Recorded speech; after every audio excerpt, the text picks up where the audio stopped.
Hello friends and welcome again to the next video lecture of the computer graphics. और आज जो हम इस टॉपिक में बात करेंगे वो टॉपिक का नाम है inside test for the polygon. तो इसमें बेसिकली हम ये देखेंगे कि जैसे कि हमने पिछले वीडियो लेक्चर में बताया था आपको कि what is a polygon and how can we represent a particular polygon. तो after representation of a polygon, इसका मतलब ये है कि after entering all the sides and the polygon vertex coordinates inside the display file structure, we have to find out about a particular point whether that point is inside the polygon or outside the polygon। मतलब ये है कि हमें ये पता करना है कि कोई एक पॉइंट दिया हुआ है जिसकी लोकेशन आपको पता है एक्स और वाई के टर्म्स में, तो आपको ये पता करना है कि वेदर वो जो पॉइंट है वो पॉलीगन के साइड के अंदर लाई कर रहा है या पॉलीगन साइड के बाहर लाई कर रहा है।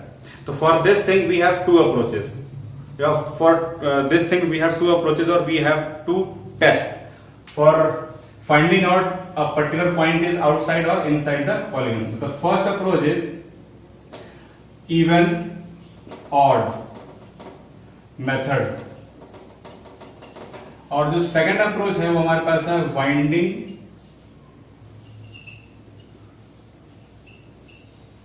number approach। ठीक है, तो सबसे पहले हम बात करेंगे इवन ऑड मेथड की। ठीक है, इवन ऑड मेथड में सारी चीजें देखने के बाद फिर हम चलेंगे वाइंडिंग नंबर मेथड में। ठीक है, तो हम सबसे पहले बात कर रहे हैं इवन ऑड मेथड की या इवन ऑड अप्रोच की। देखो, सबसे पहले मैं क्या करता हूं, एक पॉलीगन बनाता हूं। मान लो कि मेरे पास एक पॉलीगन कुछ इस तरीके का है। ठीक है, ये रहा मेरे पास P1, P2, P3, P4 and P5। ये कोई हमारे पास पॉलीगन है। अब क्या करना है कि जिस पॉइंट के बारे में आपको पता करना, तो पहले मैं उस पॉइंट को भी देख लेता हूं। तो मान लीजिए कि मेरे पास एक पॉइंट ये है। ठीक है, इसको मैंने माना कोई भी पॉइंट, मान लो ये मान लो मैंने H मान लिया, पॉइंट H है। तो हमको ये पता करना है कि ये H जो है वो H पॉलीगन के अंदर लाई कर रहा है या पॉलीगन के बाहर लाई कर रहा है। तो क्या करना है, सबसे पहले आप करना ये है कि आप उस H से लेकर पॉलीगन की साइड की तरफ कोई भी एक लाइन, स्ट्रेट लाइन ड्रॉ करो।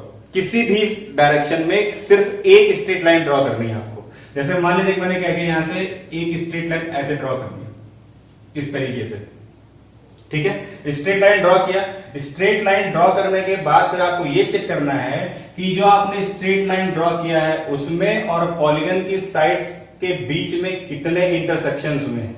ठीक है, तो आपको क्या करना है, इंटरसेक्शन, मान लो हमारे पास एक इंटरसेक्शन ये हुआ, एक इंटरसेक्शन ये हुआ और एक इंटरसेक्शन ये हुआ।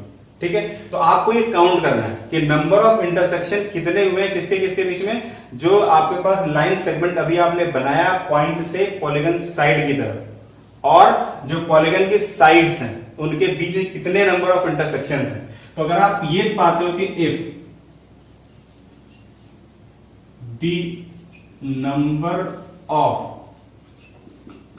intersection equal to an odd number, if the number of intersection is equal to an odd number, then point is inside। ठीक है, and if the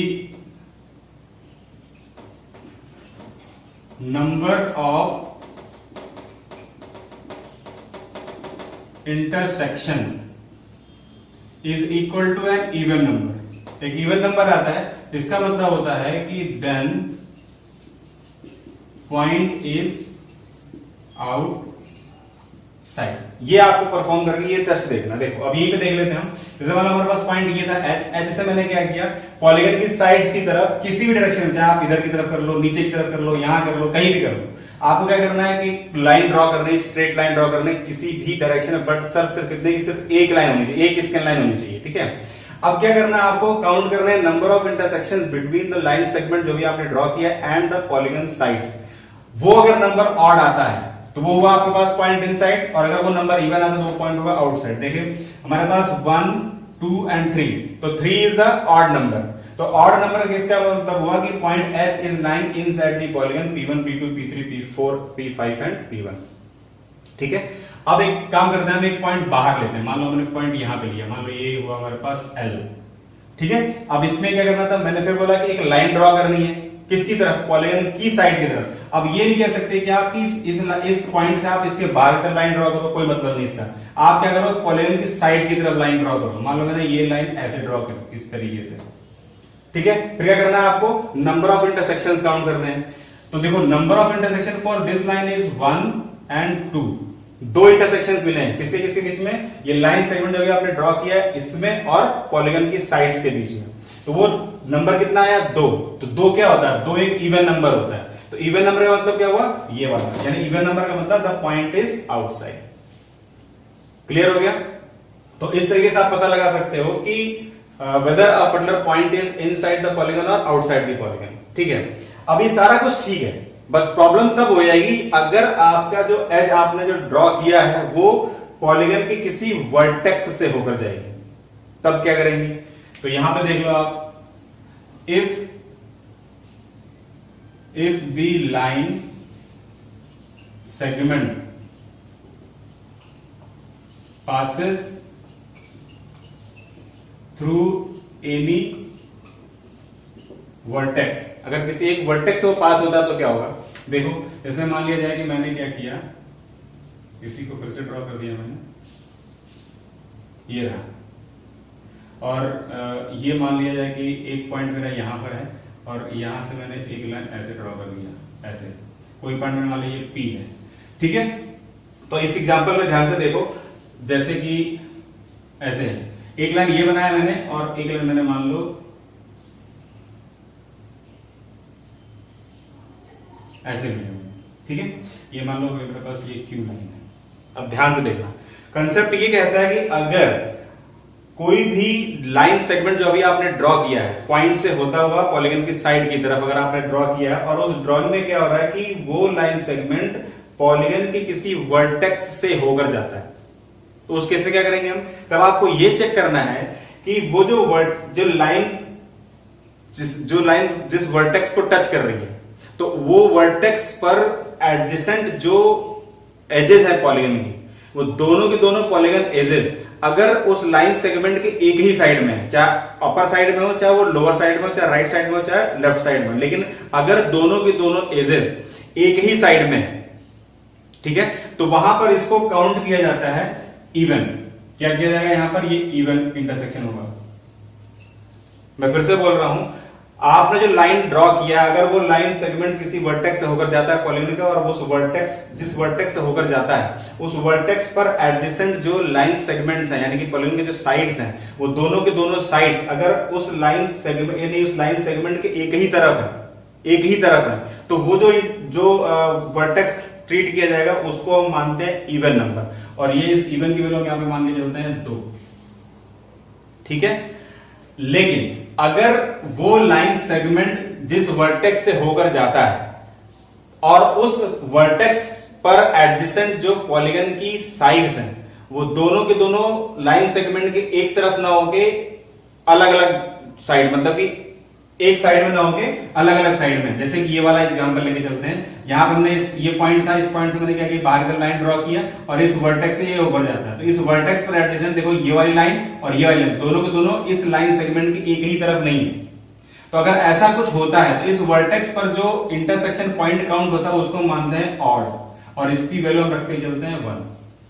ये क्लियर हो गया।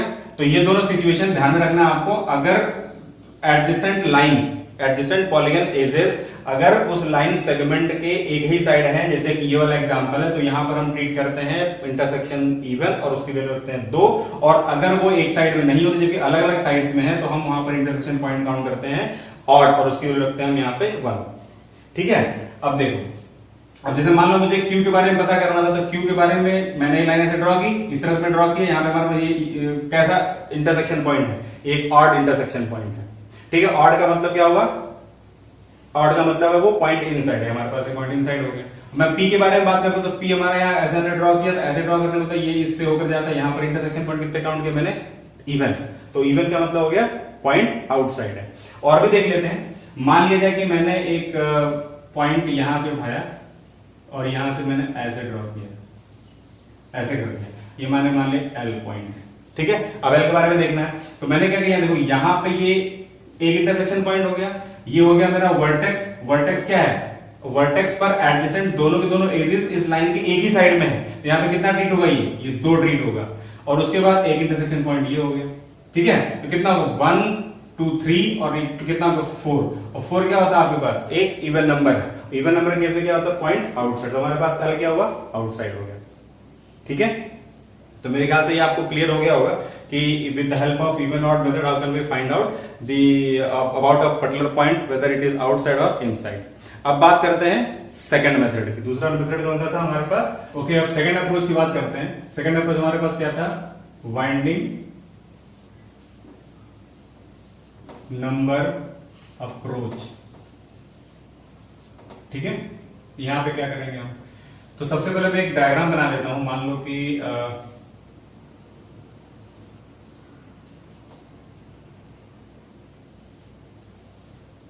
ये मेरे पास क्या है, एक पॉलीगन है। ठीक है, ये मैंने एक कैसा पॉलीगन बनाया। अब क्या करना है कि सबसे पहले क्या करोगे आप, पॉलीगन का एक ओरिएंटेशन दो, यानी कि पॉजिटिवली ओरिएंटेड कर दो या उसको नेगेटिवली ओरिएंटेड कर दो, यानी कि उसको एक डायरेक्शन दो, आते हो आप उसको क्लॉकवाइज डायरेक्शन में प्रोवाइड करो डायरेक्शन, या तो उसको एंटी क्लॉकवाइज डायरेक्शन में डायरेक्शन प्रोवाइड करो। ठीक है, तो अगर हमने क्या किया, यहां से इसको डायरेक्शन दिया, तो डायरेक्शन मान लो मैंने यहां से स्टार्ट कर रहा हूं इस जगह से, तो ये मेरे पास हुआ ऐसे, यहां से मैंने इसको ऐसे दिया, और मैं डायरेक्शन क्या दे रहा हूं, डायरेक्शन पॉजिटिवली, मतलब सॉरी नेगेटिवली, ये दे रहा हूं मैं क्लॉकवाइज, ऐसे दिया।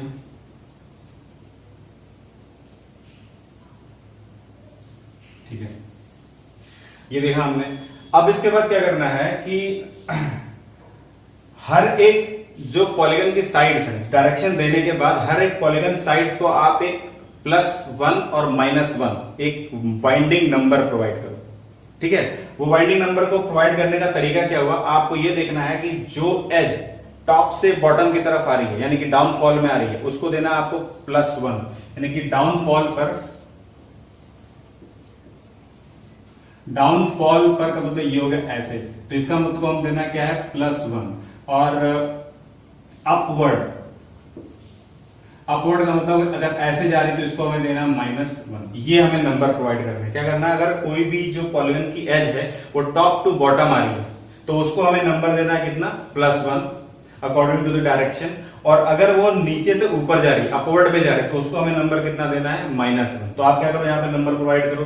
तो सबसे पहले मैं इस एज से बात करता हूं, तो यहाँ पे क्या है, ये नीचे से ऊपर की तरफ जा रही है, तो इसको हमने दिया -1, ये ऊपर से नीचे की तरफ आ रही है, तो हमने दिया +1, ये नीचे से ऊपर जाए तो -1, ये हमारे पास हो गया +1, ये हो गया मेरे पास +1 -1, और ये ऊपर से नीचे आ रही है, तो ये हो गया मेरे पास +1, और ये क्या है, नीचे से ऊपर जा रहा है, तो नीचे से ऊपर का मतलब क्या हो गया, -1, और ये ऊपर से नीचे आ रही है, तो हमारे पास कितना हो गया, +1। ठीक है, सही किया मैंने।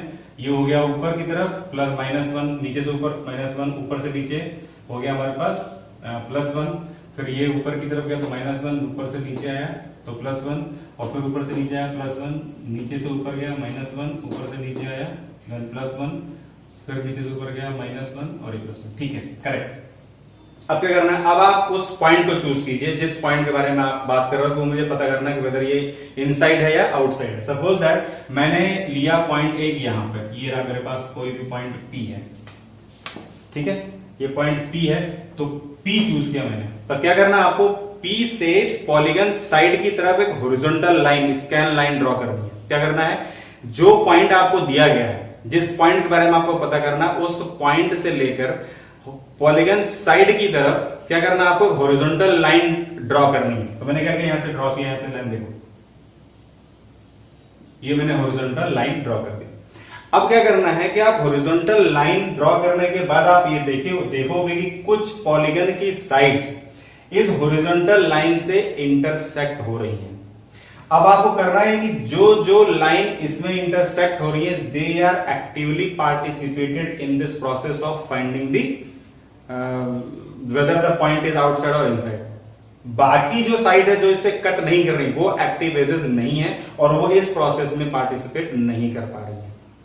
ठीक है, मैं फिर से बोल रहा हूं, जिस पॉइंट के बारे में आपको पता करना है कि वो अंदर है कि बाहर है पॉलीगन के, उस पॉइंट से लेकर पॉलीगन साइड की तरफ एक हॉरिजॉन्टल लाइन ड्रॉ करनी है। ठीक है, हॉरिजॉन्टल या वर्टिकल भी कर सकते हो, बट अभी मैं मान के चलता हूं कि स्कैन लाइन हॉरिजॉन्टल लाइन ही ड्रॉ करनी है, और हॉरिजॉन्टल लाइन ड्रॉ करने के बाद आपको ये चेक करना है कि कौन कौन सी पॉलीगन की एजेस इस हॉरिजॉन्टल लाइन के साथ में इंटरसेक्ट हो रही है. Then those edges are called as an active edges because they are actively participated in this process. But those edges which are not intersect with this horizontal line, those are called as the inactive or passive edges because they are not playing any kind of role in this process. ठीक है, तो अब हम उन edges को देख लेते हैं. ठीक है, तो वो edges कौन कौन से, देखो मेरे पास एक यहां से लेकर यहां तक है, इसका नंबर कितना है -1, और उसके बाद क्या है हमारे पास यहां से लेकर यहां तक है हमारे पास +1, और फिर उसके बाद ये वाली एज है तो इसका हमारे पास नंबर कितना है -1, और उसके बाद यहां से लेकर यहां तक ये हमारे पास कितना है +1. ठीक है, अब क्या करना है, आपको इनका टोटल निकालना है. ठीक है, जितनी भी एजेस के आपने वाइंडिंग नंबर यहां पे लिखे, इन सभी का क्या निकालना है आपको, टोटल यानी कि सम निकालना है. तो यहां पे कंडीशन है कि इफ सम इक्वल टू 0, अगर सम आपका क्या आता है 0 आता है, देन point is outside. ठीक है, ये कंडीशन हो गई if the sum is equal to 0. Sum क्या है, सम मुझे जितने भी बाइंडिंग नंबर्स निकले थे उन सारे नंबर्स का आपने जो टोटल निकाला, if those that total is equal to 0 then the point is lying completely outside. And if sum is not equal to 0 यानी कोई भी एक नॉन जीरो नंबर आता है, then point is inside the polygon. ठीक है, तो अब देखो पॉइंट P के बारे में बात करते, तो P के थ्रू जितने भी एजेस कटे थे उनके वाइंडिंग नंबर क्या थे, ये देखो मैंने टोटल के -1 -2 -2, ये कितना आपके पास इक्वल टू आया 0 के बराबर. इसका मतलब P क्या है, P हमारा बाहर लाई कर रहा है. ठीक है, अब मैं क्या करता हूं, एक पॉइंट अंदर ले लेता हूं. मान लो कि मैंने एक पॉइंट यहां लिया, मान लो ये मेरे पास Q है, और ये मैंने क्या किया, इस पॉलीगन साइड की तरफ एक हॉरिजॉन्टल लाइन ड्रॉ कर दी. आप इसकी इधर भी ड्रॉ कर सकते हो, मगर करना एक ही डायरेक्शन में है. ऐसा नहीं कि दोनों डायरेक्शन में आपको कर देना, करना एक ही डायरेक्शन में है और एक ही स्कैन लाइन होनी चाहिए. तो इस पॉइंट से लेकर मैंने क्या पॉलीगन साइड की तरफ एक हॉरिजॉन्टल लाइन ड्रॉ की. अब क्या है कि इसमें सिर्फ और सिर्फ ये वाली एज ही इंटरसेक्ट हो रही है. इसका मतलब सिर्फ ये वाली एज जो है वही एक एक्टिव एज है, बाकी सारे के सारे क्या है, पैसिव एज है. तो क्या करना है, इसके बाद आप ये देखो इसका वाइंडिंग नंबर की वैल्यू कितनी है. वाइंडिंग नंबर की वैल्यू कितनी है, +1, and it is a non zero value. तो नॉन जीरो वैल्यू किसमें क्या, पॉइंट इज इनसाइड. ठीक है, तो इस तरीके से हम क्या कर सकते हैं, वाइंडिंग नंबर मेथड के थ्रू पता कर सकते हैं कि weather a particular point is inside और आउटसाइड. ठीक है, अब यहां पर एक पॉइंट और भी ऐसे मान लीजिएगा, अगर वो जो हॉरिजॉन्टल लाइन आप ड्रॉ कर रहे हैं अगर वो किसी एक पर्टिकुलर एज के पैरेलल है, तो वहां पर अब पैरेलल के केस में हम वहां पर वाइंडिंग नंबर नहीं काउंट करेंगे. वाइंडिंग नंबर हम वहां पे काउंट नहीं करेंगे. उसी तरीके से जो हमारा वर्टेक्स है, वर्टेक्स से अगर वो टच करता है तो वर्टेक्स का भी वाइंडिंग नंबर यहाँ पर काउंट नहीं होगा, क्योंकि वो वहां पर नल एंड वाइड हो जाएगा. क्यों, मान लो अगर ये लाइन हमारी यहाँ पे टच कर रही है तो हमारे पास वाइंडिंग नंबर कितना +1, इसका वाइंडिंग नंबर कितना -1, तो दोनों क्या ऑटोमेटिकली 0 हो जाएंगे. तो इसलिए कहा जा रहा है कि अगर जो हॉरिजॉन्टल लाइन आपने ड्रॉ की है, अगर वो हॉरिजॉन्टल लाइन किसी भी वर्टेक्स को टच कर रही है तो वहां पर उसका वाइंडिंग नंबर हम नहीं काउंट करेंगे. प्लस अगर वो किसी भी एज के पैरेलल है, पॉलीगन एज के पैरेलल है, तो हम वहां पर भी हम वाइंडिंग नंबर को काउंट नहीं करेंगे. ठीक है, so it is all about the inside test of the polygon, जिसमें हमने ये सीखा कि how can we test whether a point is inside the polygon region और आउटसाइड द पॉलीगन रीजन. ठीक है, तो मेरे ख्याल से आप लोगों को ये समझ में आ गया होगा. अगर फिर भी समझ में ना आया हो तो आप कमेंट सेक्शन में बात कर सकते हो, otherwise you can call me for better understanding of this particular topic. And the next video lecture I will tell you something new concept in computer graphics. Till then, thank you.